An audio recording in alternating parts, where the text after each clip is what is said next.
You ask Tiger to solve. This deals with linear equations with one unknown. The final result is x equals -1. Let's solve it step by step. Simplify the expression. Expand the parentheses. Multiply the coefficients. Simplify the arithmetic. Combine like terms. Group all constants on the right side of the equation. Add 12 to both sides. Simplify the arithmetic.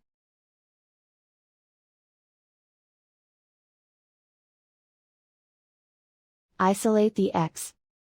Divide both sides by 7. Simplify the fraction.